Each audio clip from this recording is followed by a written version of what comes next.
हम सब आई शीशा के विषाक्तता रोकऽ के बारे में बात कर रहल छी। प्रणाम आ विज्ञान 5 में अहाँ के स्वागत अछि। हम विस्मिता गुप्ता स्मिथ छी आ ई विज्ञान में WHO के बातचीत छै। हम आई बात कर रहल छी लेजली ओनियन से। अहाँ के स्वागत अछि लेजली हमरा सबके बताउ कि शीशा के विषाक्तता कते बड़का सार्वजनिक स्वास्थ्य समस्या छै आ जोखिम वाला आदमी सब के छै। निमंत्रणा के लेल धन्यवाद विस्मिता। शीशा के एक लंबा आ काला इतिहास है आ शीशा के प्रभाव सबके ज्ञान रोमन आ ग्रीक काल तक जाय छै त लगभग 5000 साल। WHO के अनुमान छै कि लगभग 10 लाख आदमी सब शीशा के संक्रमण के प्रभाव से मरे छै। हम सब संभावित रूप से शीशा के संक्रमण के जोखिम में छी, लेकिन एहन 3टा समूह छै जेकरा बारे में हम सब विशेष रूप से चिंतित छी। आ ई 5 साल से कम उम्र के धिया पुता, गर्भवती आ स्तनपान कराबे वाला माय सब आ वयस्क सब छै जे व्यावसायिक रूप से संक्रमित होय छै। शीशा के प्रभाव के अक्सर चिन्हल नहीं जा सकैया कियाकि उ सब घातक आ काफी हल्का होब सकैया, जेना कि एनीमिया, कब्ज, पेट के ऐंठन।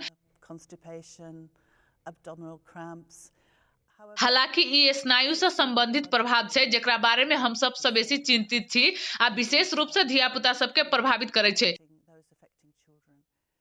तई स्नायु संबंधी प्रभाव अपना आप में चिंताजनक व्यवहार, अनाड़ीपन, आरो गंभीर जानलेवा स्नायु संबंधी बीमारी आ मस्तिष्क विकृति, प्रगाढ़ बेहोशी आ मृत्यु जेहन प्रभाव गंभीरता से होब सकैया।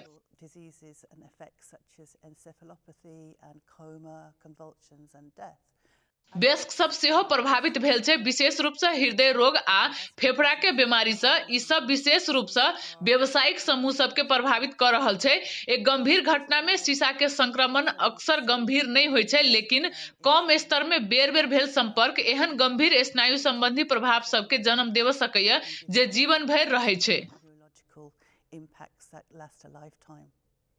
लेजली, हमरा सबके चारों दिस शीशा के विषाक्तता के स्रोत सबके वर्णन कर दिया। संभावित शीशा संक्रमण के स्रोत के एकटा बड़का संख्या छै। एहि सब में से कतेको पर हम सब कार्यवाही क चुकल छी। उदाहरण के लेल शीशा वाला पेट्रोल के अवैध घोषित केनाय, पीबे वाला पानी के लेल शीशा वाला पानी के पाइप के उपयोग पर नियंत्रण आ आरो। मुदा अखनो कतेको आरो स्रोत सब छै। शीशा पेंट सब, सजावटी आ घरेलू पेंट में शीशा के उपयोग चिंता के विषय छै, लेकिन कतेको आरो स्रोत सब सेहो छै।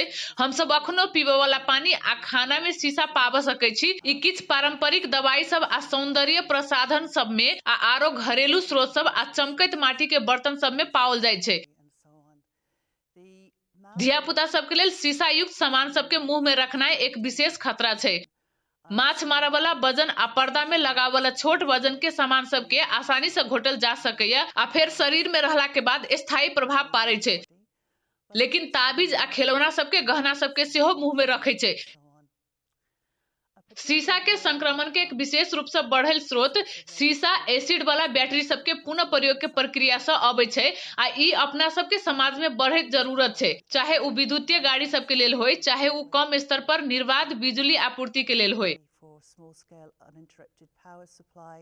लेकिन अई बैटरी सबके पुनः प्रयोग प्रक्रिया अक्सर बहुते खराब परिस्थिति में कैल जाय छै। अक्सर विकासशील देश सब में घर भीतर एक प्रकार के घरेलू उद्योग सबके कैल जाय छै आ ऐसे पूरा समुदाय आ परिवार सब प्रभावित होब सकैया। लेजली, WHO आ साझेदार सब शिक्षा विषाक्तता रोकथाम सप्ताह मना रहल छै ताकि जागरूकता बढ़ायल जा सके आ शीशा के विषाक्तता के रोकऽ के लेल कार्रवाई के आह्वान कैल जा सके। महामारी के बीच में भी किया ई महत्वपूर्ण छै?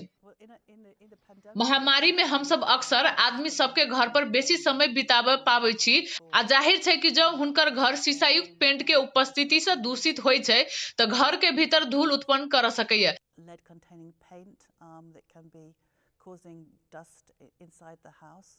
लेकिन साथे साथे आदमी सब एहन शौक में शामिल होबा चाहे छै जेमे शीशा के संपर्क में एनाय शामिल छै, जेना कि इलेक्ट्रॉनिक सोल्डरिंग या ग्लेज या तेल पेंटिंग संगे सेरामिक बनेनाय, कियाकि तेल पेंट में अखनो भी शीशा होब सकैया।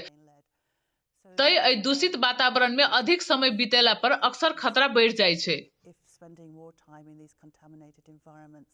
शीशा के विषाक्तता रोकऽ के लेल आदमी की कर सकै छै?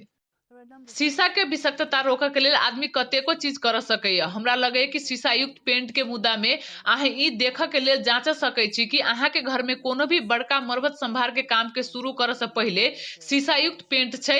सस्ता चमकदार रंग के खिलौना, गहना आरो चीज सब से बचऽ के लेल जे धिया पुता मुंह में राखे, संभावित रूप से घोटऽ सेहो सकै।